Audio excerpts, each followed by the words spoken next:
जी शाबाश। Last topic में कोई कंफ्यूजन?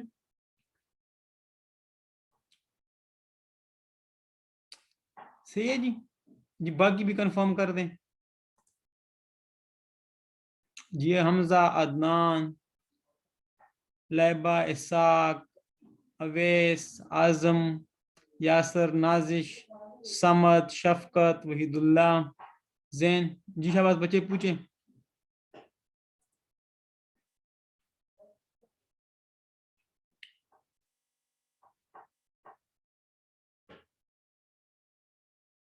इस टॉपिक में कोई कंफ्यूजन? इस टॉपिक में कोई कंफ्यूजन? सही है जी।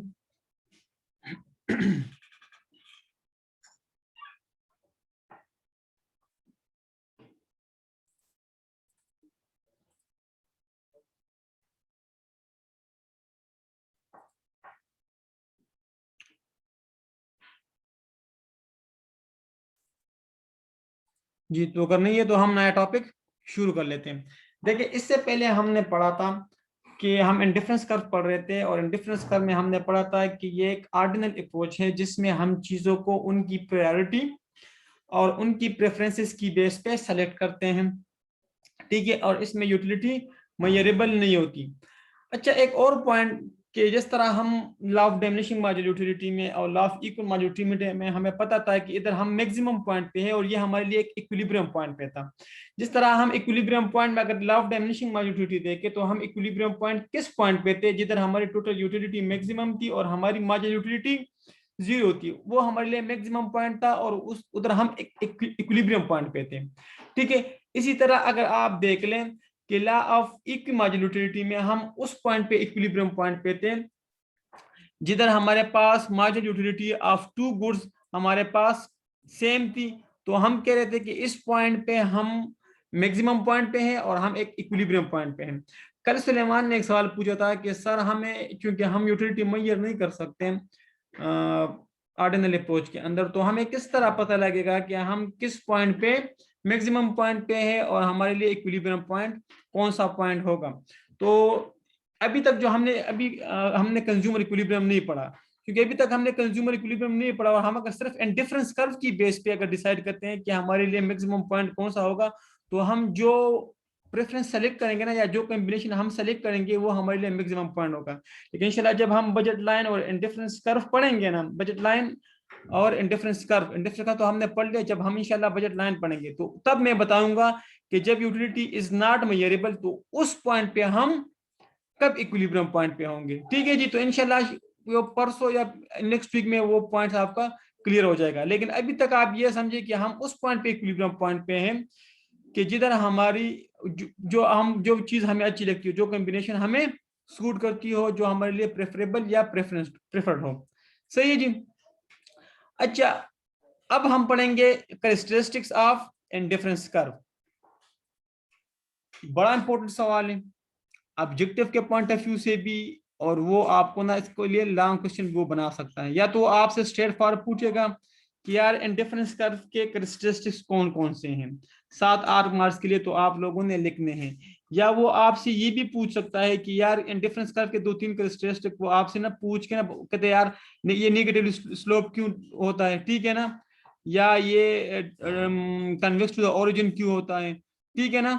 तो इस किस्म के वो चीजें आपसे पूछेगा। या तो इकट्ठे वो आपसे लंबा सवाल पूछ लेगा कि कैरेक्टरिस्टिक्स के तकरीबन 5-6 कैरेक्टरिस्टिक्स के उसके, या वो आपसे अलग अलग कैरेक्टरिस्टिक भी पूछ सकता है। सही है ना, तो ये इंपॉर्टेंट एरिया है इस चैप्टर का, इंपॉर्टेंट एरिया। सही है ना, इसको आप इंपॉर्टेंट मार्क कर दें।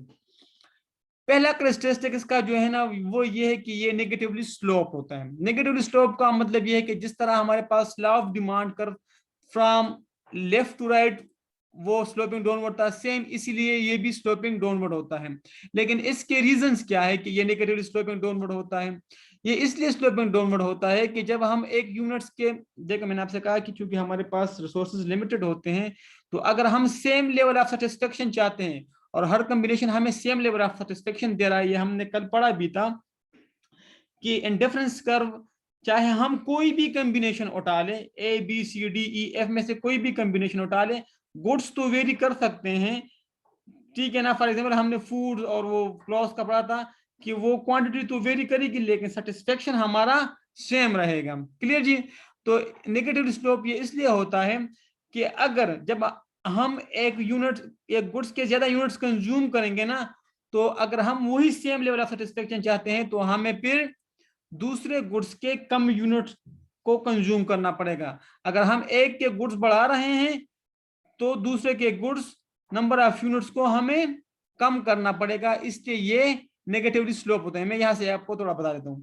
देखें, जैसे जैसे मैं फॉर एग्जांपल मेरे पास दो ही गुड्स है, वेजिटेबल और फ्रूट, जैसे जैसे मैं नंबर ऑफ यूनिट्स इसके बढ़ा रहा हूं, आप देख लें ये तो मुझे इसके नंबर ऑफ यूनिट्स को डिक्रीज करना पड़ेगा। ठीक है, ये इसलिए स्लोपिंग डाउनवर्ड होता है। Is it clear? तो जब मैं एक गुड्स के ज्यादा यूनिट्स कंज्यूम करूंगा और मैं वही सेटिस्फेक्शन चाहता हूं जो पहले वाले के मिशन पे था, तो मुझे दूसरे गुड्स के यूनिट्स को कम करना पड़ेगा।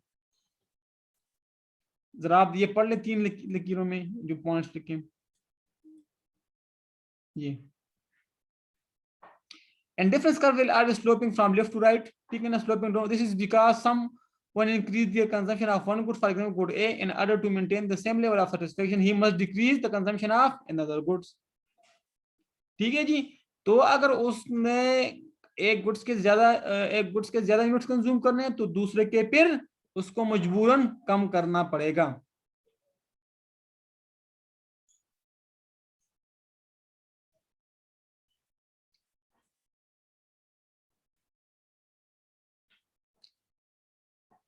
जी। अच्छा, दूसरा, higher indifference curve equal higher level of utility. अच्छा, अब आप देखें,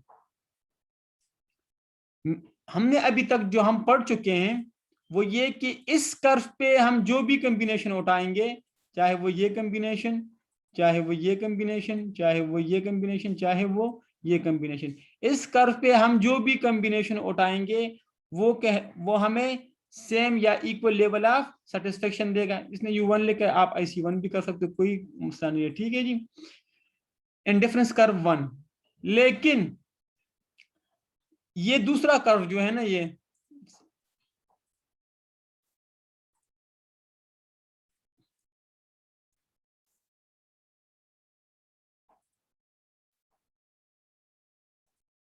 ये वाला, अगर फॉर एग्जांपल इधर मैं लेता हूं 10 units of fruit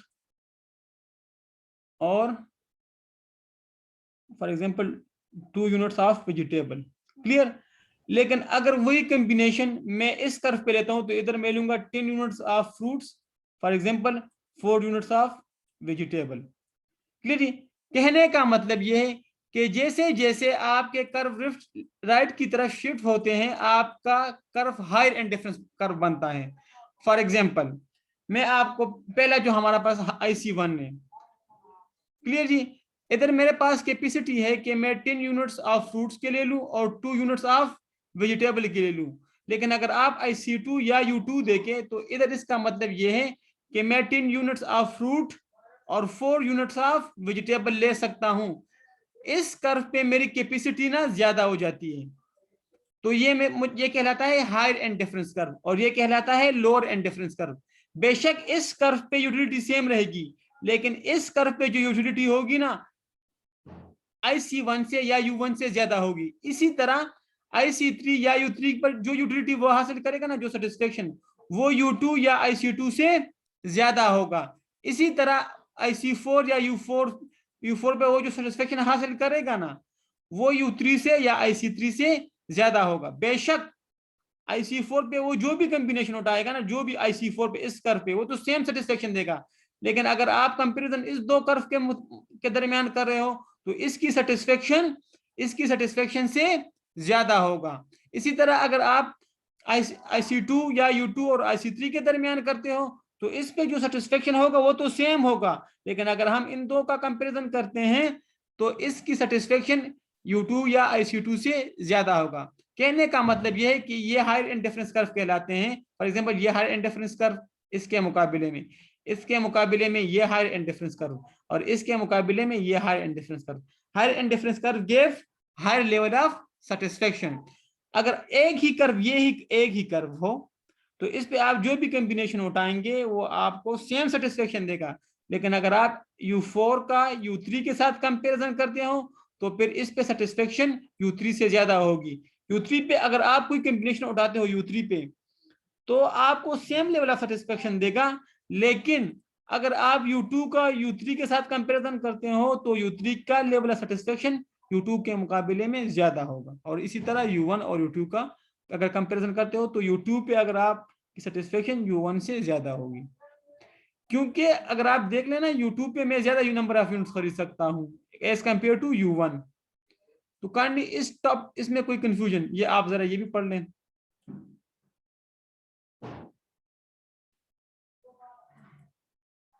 An indifference curve that lie to the right to the right another represent a high level of satisfaction than other. So अगर आपके राइट पे जो भी होगा ना उसकी सेटिस्फेक्शन लेफ्ट वाले से ज्यादा होगी। अब आप पूछे शाबाश।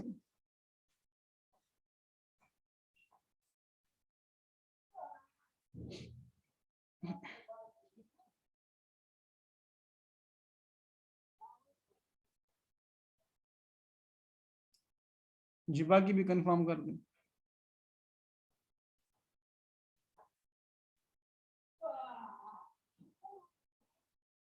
जी चलो मैं आगे चलता। कन्वेक्स टू द ओरिजिन, हाँ तब भी पॉसिबल है ना, बिल्कुल वहीदुल्ला सही समझे आप लोग कि अगर मेरी इनकम इंक्रीज होगी तो तब मेरी इंडिफरेंस कर राइट की तरफ शिफ्ट होगी ना। सही है, इनकम लेवल अगर मेरा बढ़ेगा ना तब मेरी कर्व राइट की तरफ शिफ्ट होगी, बिल्कुल सही समझे। तो जब मैं ज्यादा खरीदूंगा तो ज्यादा सेटिस्फेक्शन गेन करूंगा। सही है ना वहीदुल्ला। तो बाकियों को ये पॉइंट लिख वहीदुल्ला ने कहा कि जब इनकम इंक्रीज होगी तो तब ये पॉसिबल है, बिल्कुल। इनकम इंक्रीज होगी तो आप नंबर ऑफ यूनिट ज्यादा खरीदोगे और आपका इंडिफरेंस कर्व हाई की तरफ राइट की तरफ शिफ्ट होगा, तब आप जाके ना ज्यादा अचीव करोगे। कन्वेक्स टू द ओरिजिन, ठीक है। कल ये कन्वेक्स देखो, convex to the origin mean ये इस तरह होता है। ये इसलिए होता है कि मार्जिनल रेट ऑफ सब्स्टिट्यूशन की वजह से, मार्जिनल रेट ऑफ सब्स्टिट्यूशन की वजह से इसलिए कि जब हम ज्यादा यूनिट्स गुड ए के कंज्यूम करेंगे तो हमें फिर गुड बी के कम यूनिट्स को कंज्यूम करेगा, और वो रेशियो शुरू में ज्यादा होता है, ठीक है ना। शुरू शुरू में हमें ज्यादा सेक्रीफाइस करना पड़ता है जब हम नंबर ऑफ यूनिट किसी गुड्स के गेन करते हैं, और फिर आहिस्ता आहिस्ता वो रेशियो कम होता रहता है। तो इसलिए ये कन्वेक्स टू द ओरिजिन होता है। क्लियर जी। तो ये मार्जिनल रेट ऑफ सब्स्टिट्यूशन की वजह से ये जो आपका आईसी कर्व है ये कन्वेक्स टू द ओरिजिन होता है। सही है जी। तो ये पॉइंट्स कल भी हमने डिस्कस किया था कि marginal rate of substitution convex to the origin marginal rate of substitution की वजह से होता है।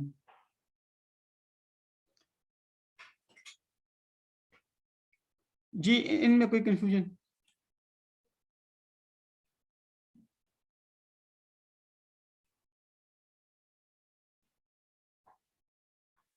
अच्छा, can not intersect each other. अच्छा, ये कह रहा है कि आपका कर्व इस तरह नहीं होना चाहिए,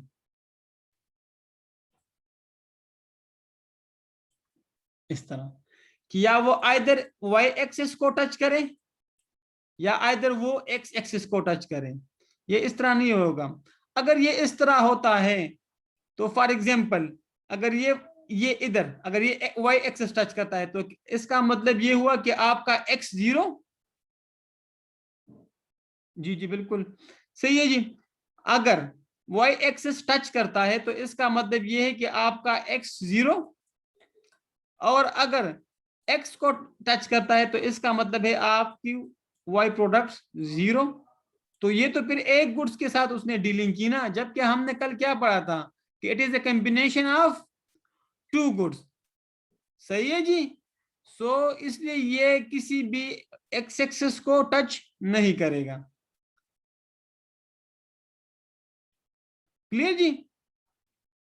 ना ये, ठीक है ना, ये एक्स एक्सिस को टच करेगा और ना ये आपस में एक दूसरे को टच करेगा। वो भी आपको मैं बताता हूँ कि ये आप आपस में क्यों नहीं टच कर सकते इस तरह, ये इस तरह क्यों नहीं हो सकते।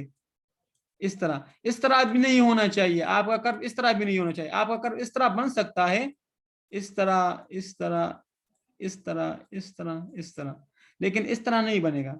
ना वो एक्सिस को टच करेगा, ना वो एक दूसरे को टच करेगा, another other axis one another, ठीक है ना वो आपस में एक दूसरे को टच करेंगे, ना वो एक्सिस को टच करेगा, ना वो इस तरह बनेगा, इस तरह में नहीं होगा, और ना वो इस तरह बनेगा। इसका मैं आपको बताता हूँ। फॉर एग्जाम्पल, हमने अभी पढ़ा कि यार higher indifference curve give you higher level of satisfaction, ठीक है ना, इस तरह। फॉर एग्जाम्पल मैं कहता हूं ये ई और ये एफ, तो if give higher level of satisfaction as compare to E indifference curve. लेकिन अगर आप ये इस तरह बनाते हो कि ये हमारे पास ई और ये हमारे पास फॉर एग्जाम्पल एफ, ठीक है, तो एक तो आप कह रहे हो कि F is greater than E, और एक पॉइंट पे आप कह रहे हो कि E is equal to F. यार ये तो इलॉजिकल है ना, ये इट इज नॉट जस्टिफिएबल कि आप कहते हो कि E is greater than E, if पे जो सेटिस्फेक्शन मिल रहा है that is greater than E indifference curve, लेकिन इधर आपने इसको ना इंटरसेक्ट कर लिया। इसका मतलब ये कि इस पॉइंट पे आके ना ई और एफ बराबर हो जाते हैं, सही है जी। आप ये कहते हो कि इस पॉइंट पे आके ई और एफ बराबर हो जाते हैं, लेकिन इधर आप कह रहे हो कि E F is greater than E, इस पे जो सेटिस्फेक्शन है वो ज्यादा है ई से, तो दिस पॉइंट इज इलॉजिकल और ये नहीं होगा। तो इसलिए कह रहा है कि ना वो एक्सेस को टच करेगा, किसी भी एक्सेस को, और ना वो इंटरसेक्ट टू ईच अदर, सही है। तो higher indifference curve give higher level of satisfaction, और इस पॉइंट पे आप कहते हो कि दोनों की यूटिलिटी सेम होगी, चाहे हायर हो चाहे लोअर हो।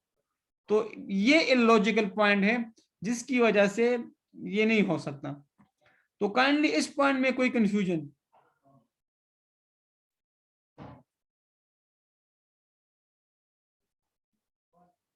और ना वो एक्सेस को टच कर सकते हैं, ठीक है जी। तो ये काइंडली कंफर्म कर दें। सो प्रॉपर्टीज, ये प्रॉपर्टीज थी, 3 5 6 प्रॉपर्टीज थी। तो या तो वो आपसे पूरा का पूरा एक सवाल पूछ लेगा कि यार ना 6 7 मार्क्स के लिए कि इंडिफरेंस कर्व की प्रॉपर्टी कौन कौन सी है, तो आप लोगों ने लिखनी है, या वो आपसे 2 3 मार्क्स का भी बोले क्या लिस्ट कर लो, या 1 2 मार्क्स लेके लिस्ट कर लो, एक्सप्लेन ना करो, सिर्फ लिस्ट कर लो के इंडिफरेंस कर्व की प्रॉपर्टीज। तो negatively slope convex to the origin, higher indifference curve give higher level of satisfaction, neither intersects each other and nor intersects at axis, ठीक है ना। तो ये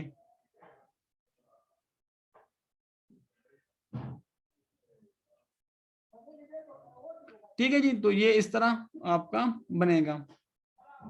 मार्जिनल रेट ऑफ सब्स्टिट्यूशन हमने कल पढ़ा था कि वो रेट जिसकी वजह से अगर हम एक गुड्स के ज्यादा यूनिट्स कंज्यूम करेंगे तो हमें फिर दूसरे के कम, तो उस रेशो को कहलाता है मार्जिनल रेट ऑफ सब्स्टिट्यूशन।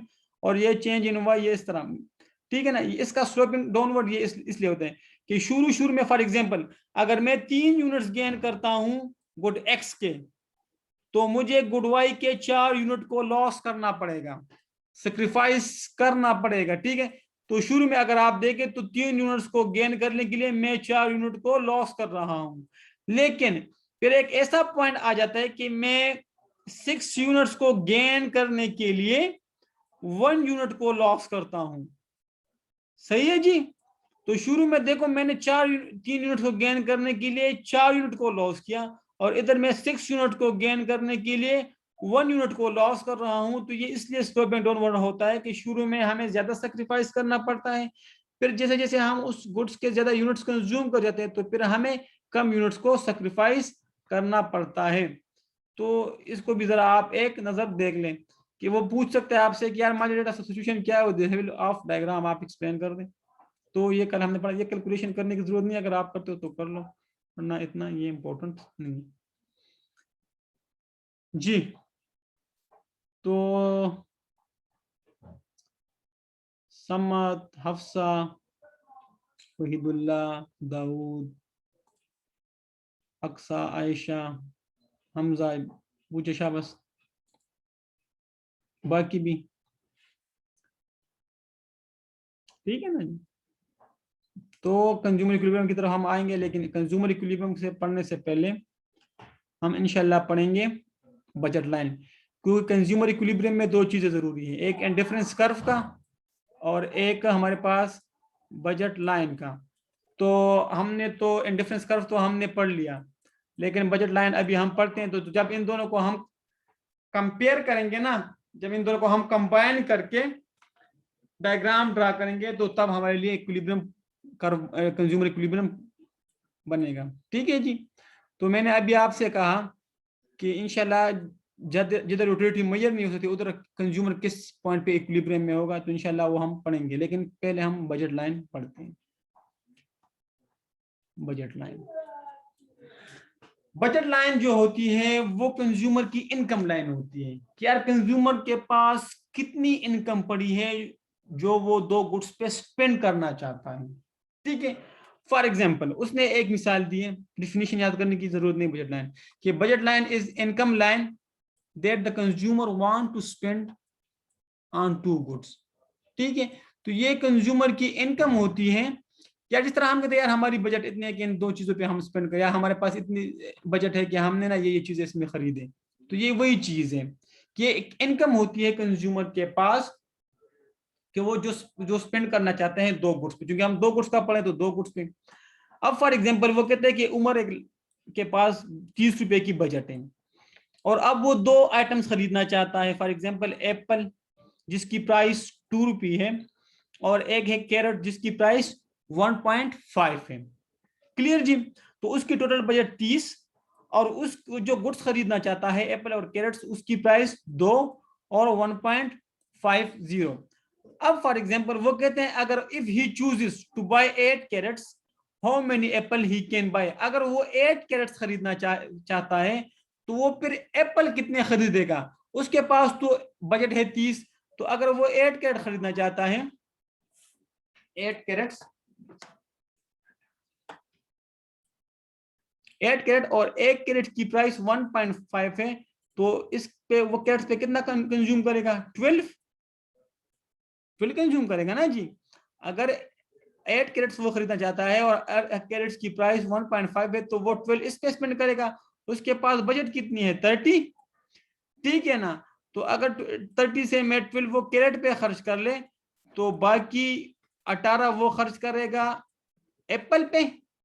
तो अगर एप्पल की प्राइस 2 है तो वो कितने एप्पल खरीद सकता है 9। सही है ना जी। अगर वो 8 कैरेट खरीदना चाहता है उसकी टोटल इनकम जो है ना वो है 30। अगर वो दो प्रोडक्ट्स पे कंज्यूम करना चाहता है ये 30 रुपये और वो 8 कैरेट खरीदना चाहता है जिसकी प्राइस 1.5 है तो 12 रुपये वो कैरेट पे खर्च कर लेगा। टोटल इनकम उसकी 30 है, 30 में से 12 माइनस करो तो 18 और 18 रुपये उसके पास रह गए। अब अगर वो एप्पल की प्राइस 2 है, एप्पल की प्राइस 2, तो वो कितने एप्पल खरीद सकता है 9 एप्पल्स।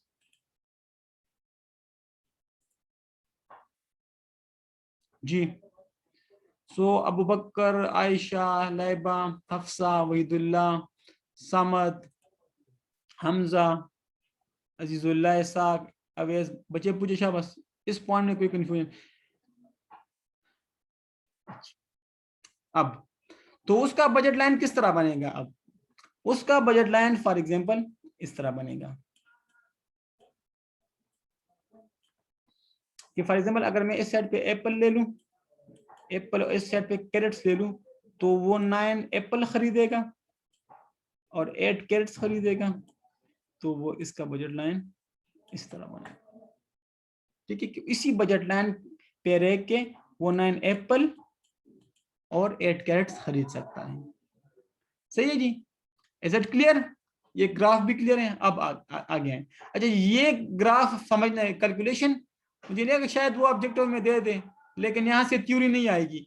इसी बजट लाइन को हम कंज्यूमर इक्विलिब्रियम में यूज करेंगे। हमने इंडिफरेंस कर्व सीखना है, वो हमने सीख लिया। अभी हमने बजट लाइन सीखना है और इन दोनों की कॉम्बिनेशन से फिर हम इक्विलिब्रियम पॉइंट्स निकालेंगे। ठीक है जी। अब देखें आप एक दूसरा scenario. The price of apple is 2 rupee. The price of carrot is 1.5. ठीक है। At first Umar has a budget of 30 rupees. Meaning that his budget line is B1 and he then loses, ये तो पुराना topic है, he then loses some money that the budget now become 18। अब देखें आप, अब वो कहता है कि यार पहले उसके पास 30 रुपये थे, लेकिन अभी उसने ना वो 12 रुपये उसने ना लॉस किए।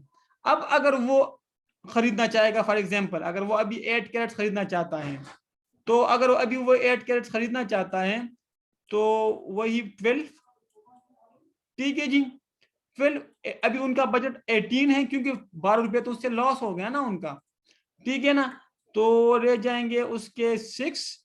तो अगर 6 रुपये रह गए और एप्पल की प्राइस 2 है, तो अभी वो 3 एप्पल खरीदेगा। क्लियर जी? तो इसका ये, तो यहां अगर आप देखें तो इनकम पे इफेक्ट पड़ रहा है कि इनकम के इफेक्ट की वजह से प्राइस देखो कांस्टेंट थी, पहले भी 2 थी, अब भी 2 है। क्लियर जी?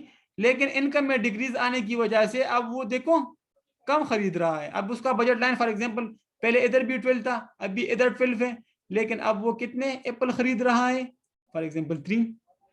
तो ये पॉइंट तो आपका कांस्टेंट रहा, ठीक है, अभी आप 12 खरीद रहे हो, पहले भी 12 खरीद रहे थे, लेकिन अभी एप्पल पे फॉर एग्जांपल इम्पैक्ट पड़ा और हम ये इज्यूम करते कि वो अभी भी 8 कैरेट खरीदना चाहता है। तो काइंडली इस पॉइंट में कोई कंफ्यूजन?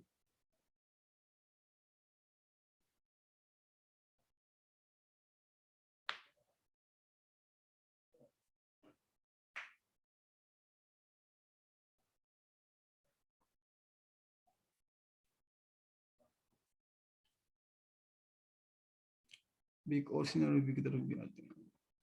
देखो ये वो पुराना वाला था, ठीक है, अगर आपकी इनकम इंक्रीज होती है, ठीक है ना, फॉर एग्जांपल पहले 30 था, ठीक है ना, पहले 30 था, अभी आपका फॉर एग्जांपल बजट लाइन 60 बन गया, तो फिर आप इस तरफ शिफ्ट होगा। लेकिन अगर आपके बजट में डिक्रीज आता है तो फिर इस तरफ शिफ्ट। अभी और भी पढ़ते हैं हम। अभी आप देखें प्राइस में इंपैक्ट आ गया। अभी लेट्स एज्यूमर के उमर के पास जो है ना वो अभी 30 रुपये है, उधर तो उसने पैसे लॉस किए थे, इनकम उसकी लॉस हुई थी। अब फॉर एग्जांपल उनके पास वही 30 की 30, लेकिन the price of apples goes from 2 to 5, whereas the price of carrot remain the same। ठीक है ना, कि अगर हम इज्यूम कर लेते हैं कि प्राइस उसकी कांस्टेंट रहती है, कांस्टेंट, सही है जी, तो कैरेट्स की, तो वो कितने कैरेट्स खरीद सकता है। और अब अगर फॉर एग्जांपल एप्पल की प्राइस बढ़ती है, तो अब आप देखिए पहले वो जो खरीद रहा था तो वो नंबर उसने तो पहले हमें कैरेट्स दिए थे ना, अब फॉर एग्जांपल उसने हमें कैरेट्स नहीं दिए। तो अगर आप अगर इधर देखें तो 30 रुपीज उसकी बजट है, तो इसमें वो कितने कैरेट्स खरीद सकता है, इस पे जरा डिवाइड करें तो 20। क्लियर जी? अब ये 20, ये आ गया 20। अभी इस ग्राफ को भी आप ना देखें, पुराने वाले, ठीक है, तो इस 30 रुपये में वो 20 कैरेट्स खरीद सकता है। लेकिन अगर प्राइस पहले 2 थी, ठीक है ना, एप्पल की, तो वो कितने एप्पल खरीद सकता था, 15।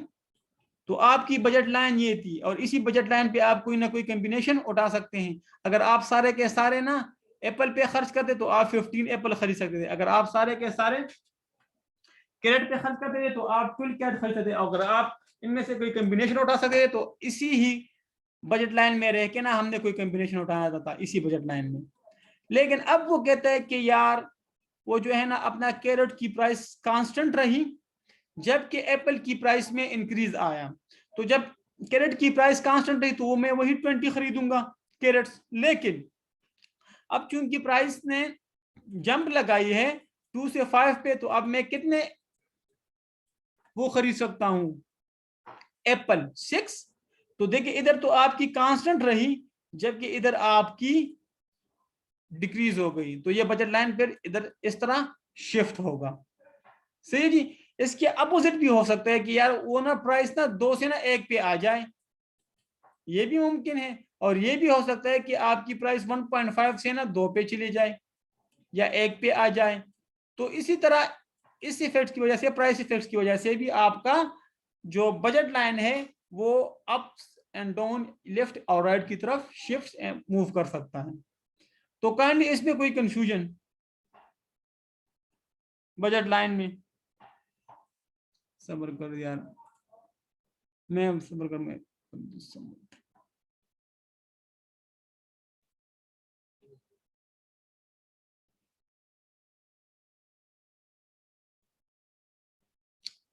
कर, समझ में।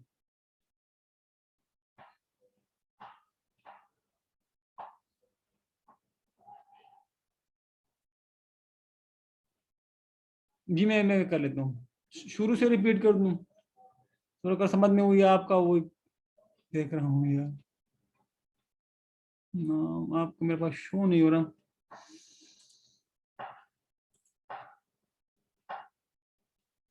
शो नहीं हो रहा आपका नाम मेरे पास, क्यों यार?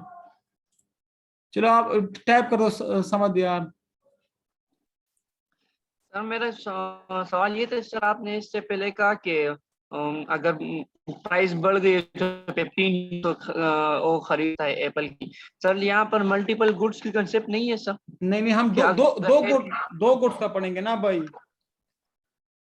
सर आपने तो एक ही गुड्स का कहा कि 15 गुड्स खरीद 15, तो अगर वो खरीदेगा तो उसका बजट तो खत्म हो जाएगा, तो मल्टीपल गुड्स का कंसेप्ट तो तो फिर नहीं आया। इसलिए इसलिए तो हम कहते हैं ना भाई मेरे, कि इस बजट पे रह के ना, इस बजट के अंदर अंदर, इस बजट के अंदर अंदर, इस बजट के अंदर अंदर उसने चीजें खरीदनी है।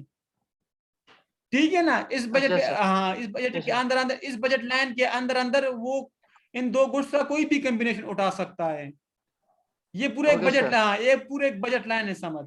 ये एक पूरे एक बजट लाइन है। क्लियर भाई? तो क्लियर सर, थैंक यू। इसके अंदर इससे आप वो नहीं जा सकता। फॉर एग्जाम्पल इधर वो 16 और फॉर एग्जाम्पल 16 और 25 वो कॉम्बिनेशन नहीं उठा सकता इस तरह। ठीक, अनलेस एंड कि उसकी इनकम इंक्रीज हो। इसी बजट में रह के उसने कोई भी कॉम्बिनेशन उठाना है बस। Okay sir, thank you. ठीक है, मोस्ट वेलकम। मैं रिपीट कर लेता हूँ, सबर करें, कोई मसला नहीं, मैं दोबारा रिपीट कर लेता हूँ। अच्छा, ये लास्ट वाला मैं रिपीट कर लेता हूँ। ठीक है जी, ठीक है, मैं लास्ट, ठीक है।